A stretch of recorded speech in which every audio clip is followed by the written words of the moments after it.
Evening and welcome to Foxborough Conservation Commission meeting of August 25th, 2025 at the Gala Meeting Room. This meeting will be broadcast live and recorded by Foxboro Cable Access. We have 7 o'clock. We open the meeting. Nobody, any public comments? No. When we drop down to 119 Moore Street, request for a minor modification. Mr. Chairman, ladies and gentlemen, good evening. For the record, my name is Bill Buckley from Baconey Group. And what we filed with the commission is a request for a minor modification to the project. And what I've, let's see, let me. I can stop my share, I didn't. That's okay, let me bring up mine.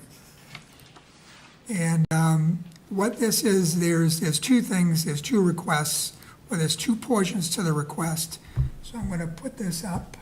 And this is actually my memo explains it, but this is the second page, which shows the, let's see, zoom up for you.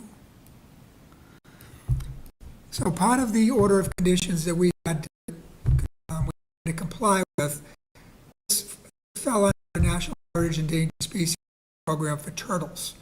And so we had to file with National Heritage in order to receive, I forget the name of the permit.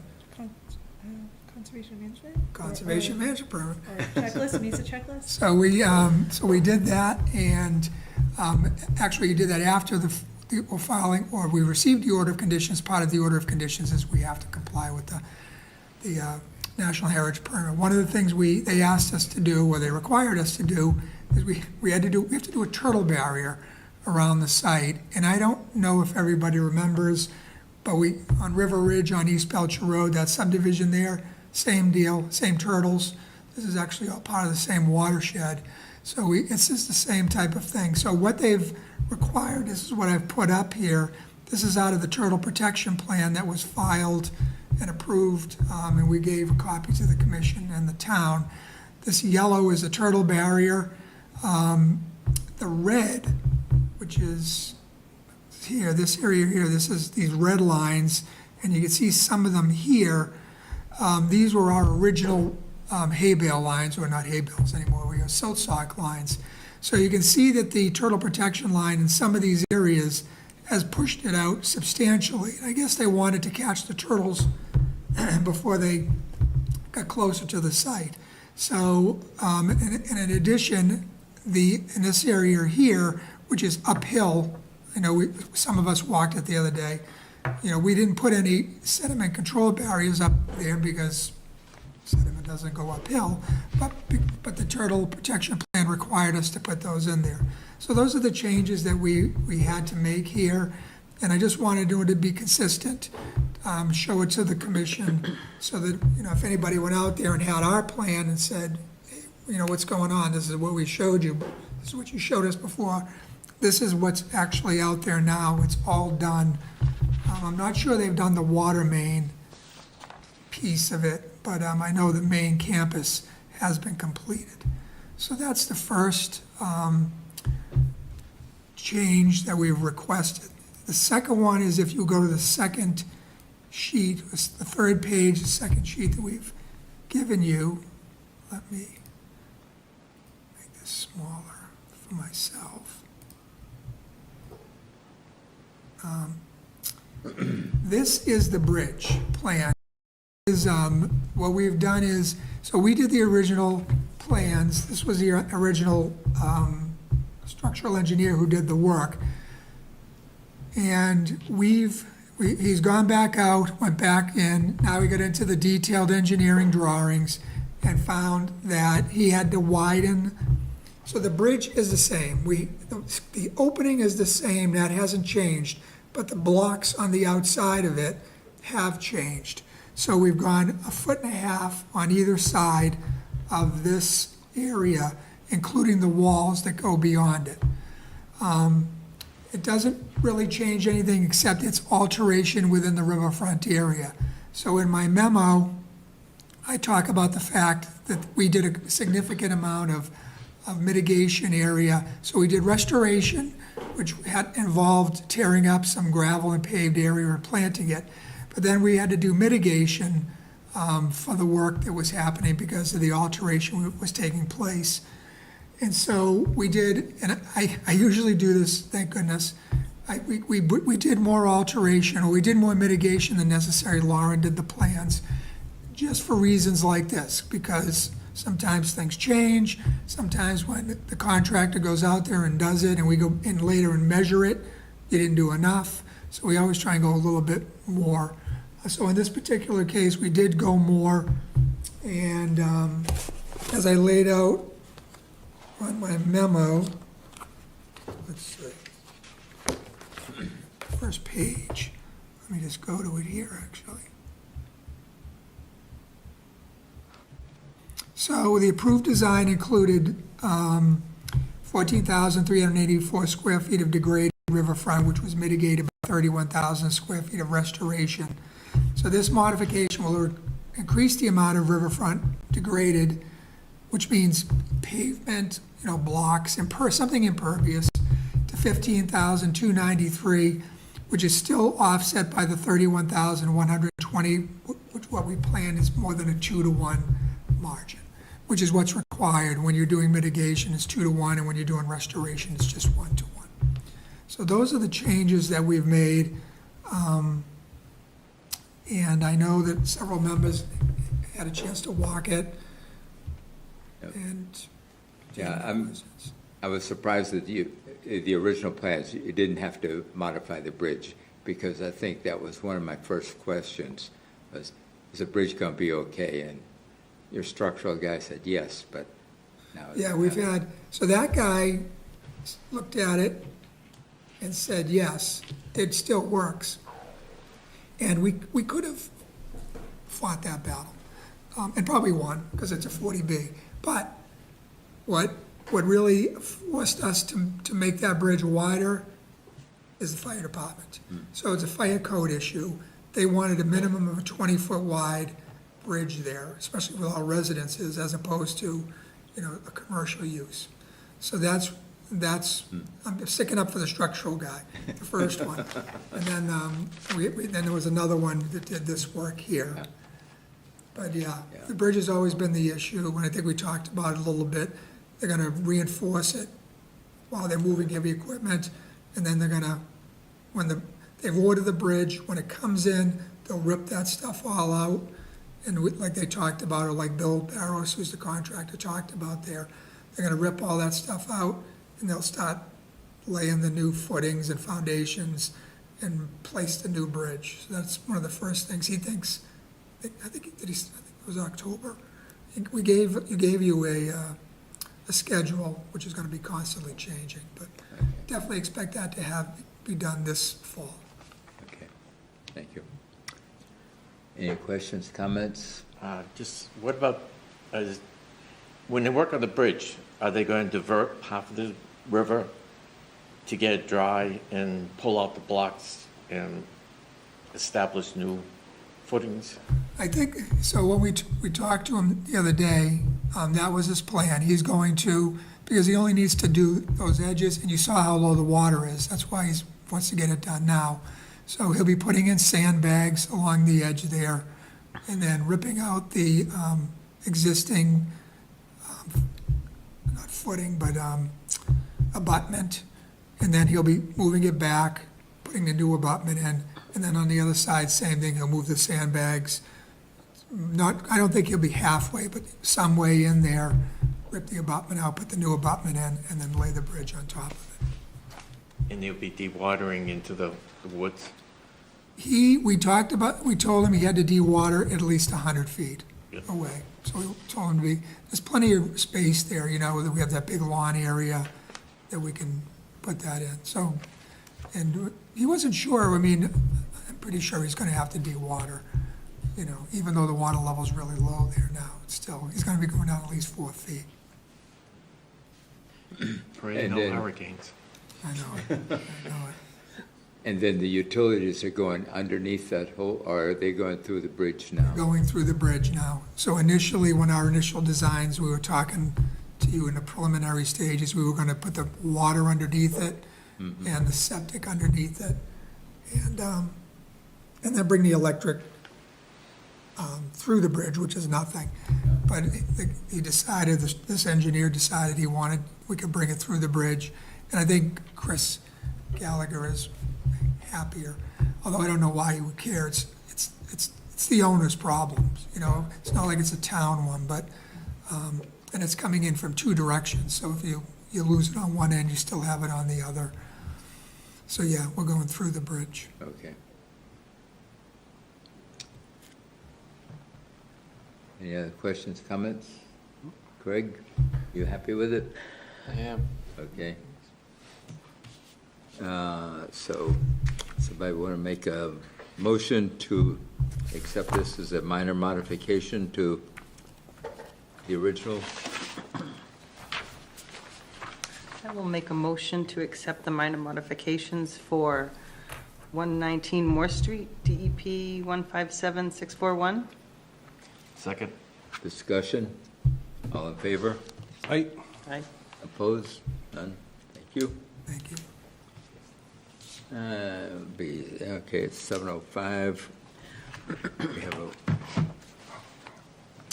have Pursuant to Mass General Law, Chapter 131, Section 40, the Wetlands Protection Act, and Foxborough's Wetland Protection Bylaw, Chapter 267, the Conservation Commission will open a public hearing on Monday, August 25th, 2025, at 7:05 in the Gala Meeting Room, Foxborough Town Hall, 40 South Street, or via Zoom, on an abbreviated notice of resource area delineation filed by Patriot Park LLC for the property located on Washington Street, Assessors Map 51, Parcel 14, to verify the boundaries of all resource areas related to the property. The application is available for public inspection in the Conservation Office at Town Hall. This notice can also be found on the Massachusetts Newspaper Publishers Association website. Thank you. So good evening, ladies and gentlemen. Again, my name is Bill Buckley from Bay Colony Group. I'm here with Lauren Gluck from Power Corporation. And we're before the commission tonight to ask consideration for a abbreviated notice of resource area delineation. And Lauren's put the plan up here. But what I wanted to, we talked about it kind of briefly before the meeting. The next to last sheet I gave you on the notice of intent is a plan from 1992. And it shows, I don't know, about 9, 10, 11, 12 acres or so of land in the back that we've labeled lots B1 through B4 back then in 92. And what this was this land we're talking about this evening is a piece of that, and this piece was conveyed by the town of Foxborough. Actually, we had to go to the legislature to do it because it was conservation land, and it was a swap by the owner at the time, a gentleman named Alan Anticol, who owned New England Pottery, and he gave the town, he had bought some land on Lakeview Road, which was, I think, a better deal for the town, my opinion, which surrounded Lakeview, tied into the Rentham State Forest, the Foxborough State Forest in the back, and gave access out to Lakeview as well.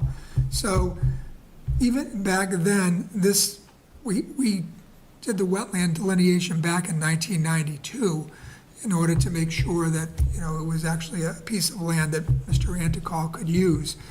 And, what we've done, so here we are in 2025, and Lauren went back out there, and she can talk you through it, but me looking at it as a layperson, it's pretty much the same. It came out in some places, it went in other places.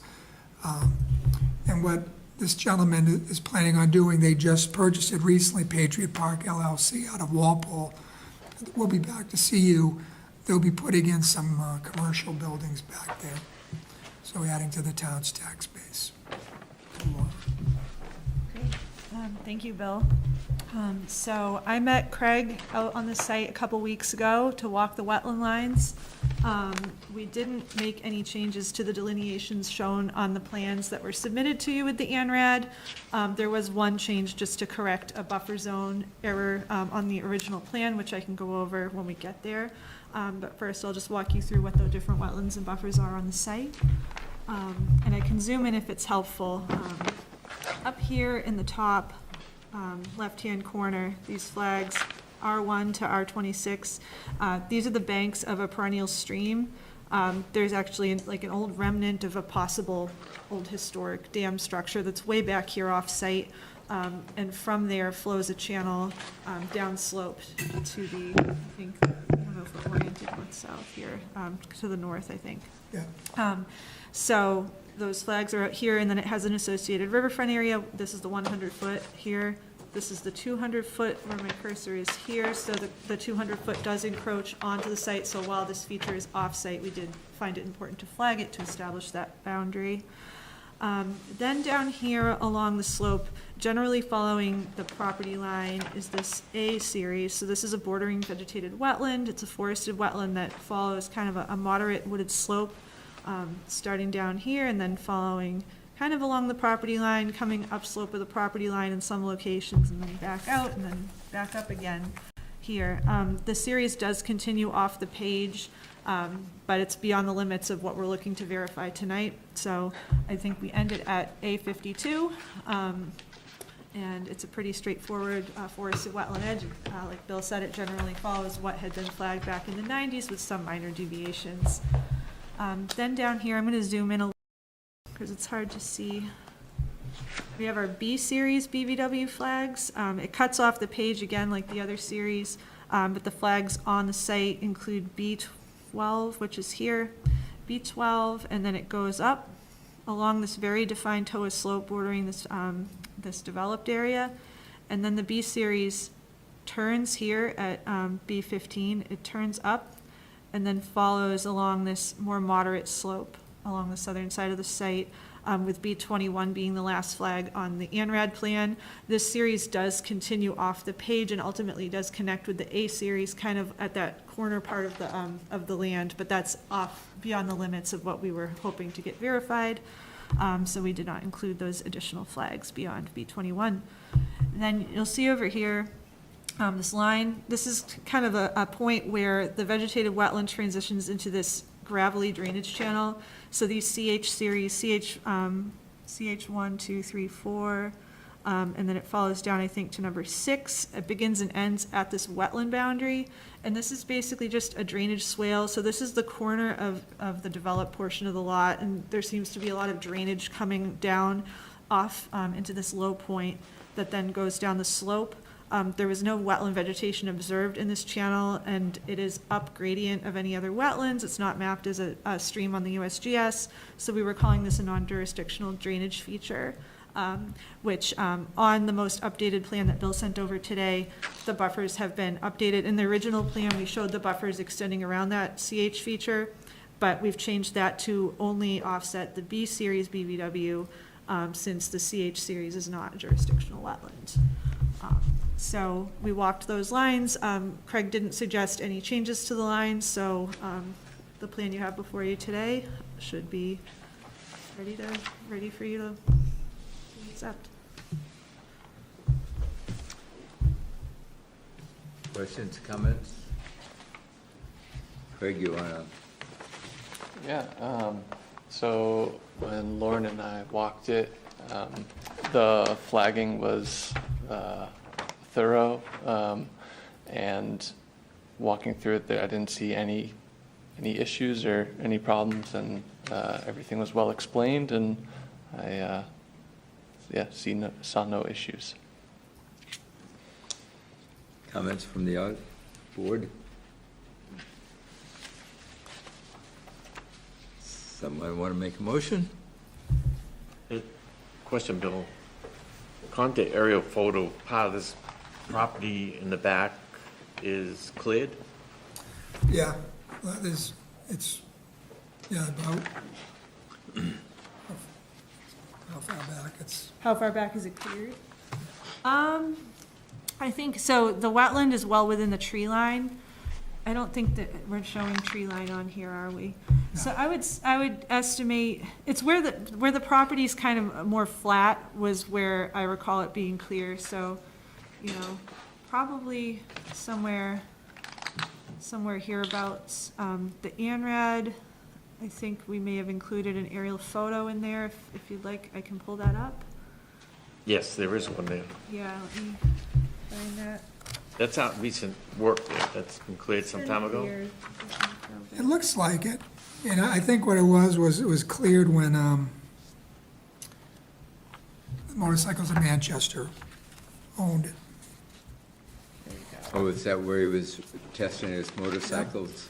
And don't quote me, but I'm pretty sure that he had us go out and flag the buffer zone at the time, whatever the buffer zone was, using that wetland line, and that's what he cleared, The 100-foot buffer zone. yes. I think that's what you're looking at. I was just looking at Lauren's picture there. So See the, it? yeah, so the tree line on this is probably from the 2023 aerial photograph. So, you know, it's pretty visible. This central portion, it's since kind of started overgrowing a lot of blackberries and briars and really successional stuff out there.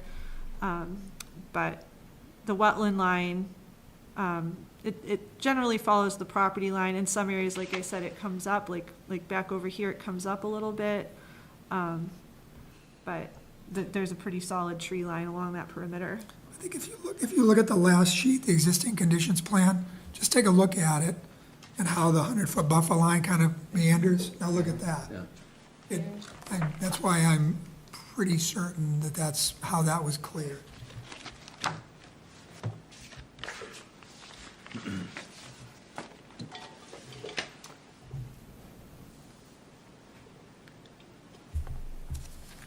And Bill, just one last thing, just to clarify, the 1,000 Washington Street versus 0 Washington Street. Right. Just So for the 1,000 record. So 1,000 Washington Street is the address of Motorcycles of Manchester, the building there, which was all part of the same piece, has been subsequently cut out and assigned an address by the assessors of 0 Washington Street. So you see it on our plan two different ways. We say it's 0 Washington Street here, parcel 14, because that's what the assessor's maps show, but it was 1,000 Washington when it was one piece.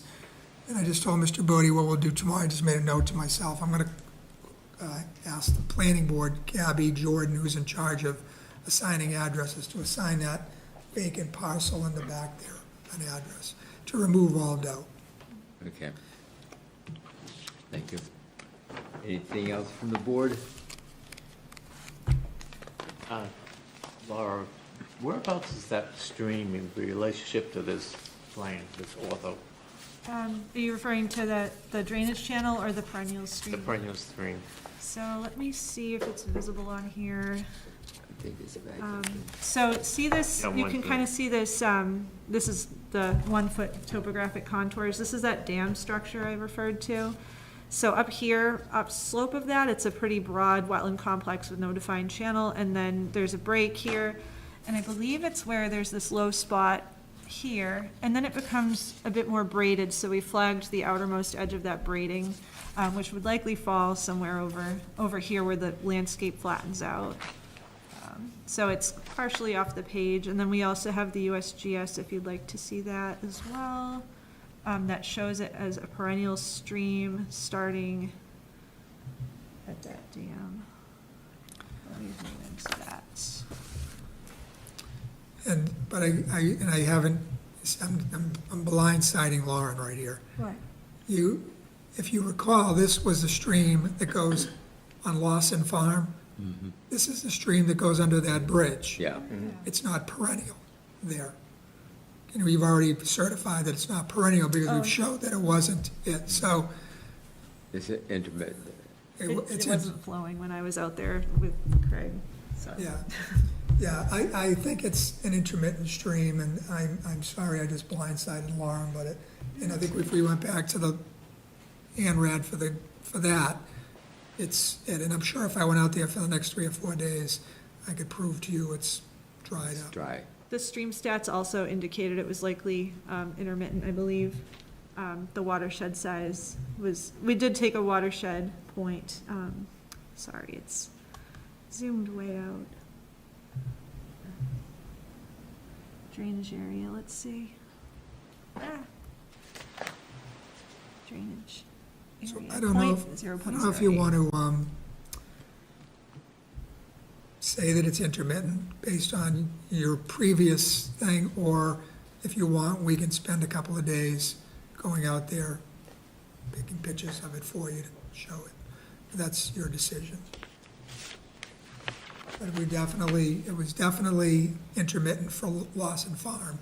And if it was And that intermittent would be downstream. downstream from right, this, so. Yeah. Yeah. I have no problems with it. Craig, you, I can confirm that it was very dry when okay. All we right. walked it. Any other questions, comments? So we'll make a motion to close the hearing. I'll make a motion to close the hearing for Washington Street, DEP 157-661. There's a second. I'll second. Discussion? All in favor? Aye. Opposed? None? Have you got the paperwork? Yeah.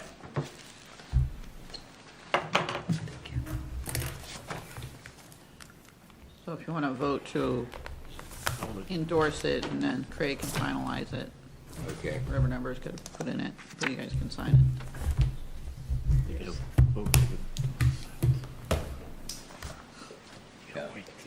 For the vote. Yeah, okay. Was that order of resource? Okay, I want to make sure I got the right, It's an ORAD, or the Order of ORAD, Resource okay. Area Delineation. Somebody want to make a motion to approve the ORAD? I'll make a motion to approve the ORAD for DEP 157-661. Second. Discussion? All in favor? Aye. Opposed? None. Okay, is Mr. Leslie coming in for? No, Kendall? Oh, because earlier today, it was very confusing whether we were going to have any Oh, kind of a okay. quorum, and he didn't want to okay. waste the client's So- time by being here with no quorum, so we All moved right. it to the next meeting. Okay.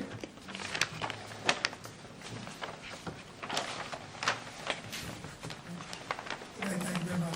Good night. Thank you. Good night. All right, so that's continued. Okay. So how are you on the minutes, Rebecca?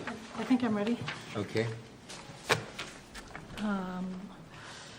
So I reviewed the minutes from the meeting on 7/28. I thought that they were thorough and complete. I didn't have any corrections or additions. Did anybody else see anything that needed to be added or changed? And I will make a motion to approve the minutes from 7/28/2025. Second. discussion, all in favor? Aye. Opposed? None? I also reviewed the minutes from the August 11th meeting, and again, I didn't find anything that needed to be corrected or added. Anybody else have any comments on that? No. Then I'll make a motion to approve the minutes from August 11th, 2025. Second. Discussion, all in favor? Aye. Aye. Opposed? None? Thank you. Any other questions, comments? Greg? Craig could give a update of what he's been doing. Sure, yeah, I have just a couple of conservation land stewardship updates. We had a Eagle Scout reach out to me who is looking to update, either renovate or replace a boardwalk at the Lane property. So I'll be meeting with him this week to discuss that. And then also the chapter president or vice president of the New England Mountain Bike Association reached out, and they're looking to sort of increase their stewardship on our land if we will allow that. And so I'll be meeting with them later this week as well to discuss Good. areas where they can focus. Thanks. Very good. Sounds like you're jumping in with both feet. Yeah, yep. So which boardwalk? Because one of them was repaired by a group of people. So at, That's the one off Chestnut Street. at the was Lane like the road property, area, it's right? if you park at that main parking lot, and then if you walk towards the water and you turn left, it's sort of a longer one. Oh, it's down towards the reservoir, down To on the the backside, point? the hayfield there. Yeah, it goes to the field. Oh, okay, It's yeah. maybe 100 feet. Yeah, I've seen that boardwalk. It definitely needs some maintenance. TLC, Yeah. yeah. I think it's telephone poles too, is it? I think it was, yeah. It probably was- Utility poles, yeah. So, very good. You know what, we should check out the one on Upper Reservoir. Where it crosses over yeah. the outlet Yeah. there, because that was rotting, but Tom fixed it once for Yeah. us. Yeah, but Yeah. I'll go up there this week and see, Yeah. take some pictures, because it's probably not in great shape again. Okay. And Craig, you know what date you're gonna be doing that meeting with the Bikers Association? That will be Thursday afternoon. This afternoon? Oh, can't make it. They're, Babysitting. specifically looking to, at the, is it the Cocasset River Greenway that goes from basically behind the new community center up to the F. Gilbert State Forest, Okay, that network of trails. okay, good. Okay, part of that trail system is on private property. When you go behind the community center. Part of the other trail system near the Dairy Queen, the parking lot there, that goes out there, that's on conservation land. And that swings around on conservation land to Lakeview. Right. And then you cross Lakeview to get on that road that'll bring you to the state forest. Any work that's on the private land, even though they haven't complained, you know who owns that? The factory. Yeah, They haven't. Century Factory, yeah. Century Factory, the family. They haven't, to my knowledge, complained. And Dave was kind of leery about anybody making trails, but people just went off and made a trail through that area. Yeah, but now, if you go in behind the community center and go facing the community center and go Go right, right, yeah. you're not imposing on that private property though. Yeah. So you're okay in there. So, if you go left, that's when you encroach on their property. Because going out of town, the Century Company is before the community center. It's an old factory building. You can't miss it. It's wide open. It's got a lot of open land around it. Yeah, I'll make sure we discuss that and look at maps and property lines when we're there. Now, that trail Hitchhiker. goes up behind Dairy that road. Yeah. What's the road that dead ends? Van Dorn?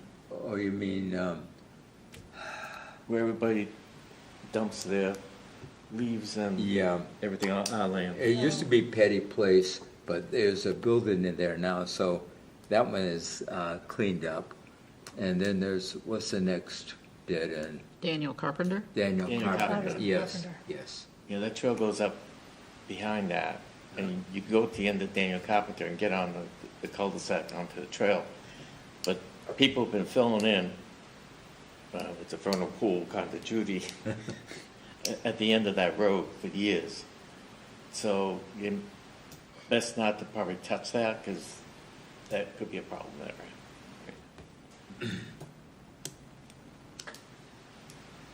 We really should get pressure on Chris to get that a gate in there. He said, he promised, Okay, all right. We could try. and we can compost a lot of the stuff that's sitting there and make money on it. Who's gonna do the work? Well, never mind, we won't go there. So, anything else? Do I hear a motion? Make a motion to close hearing? Second? Discussion? All in favor? Aye. Aye. Opposed? No one? Thank you. Thank you very much.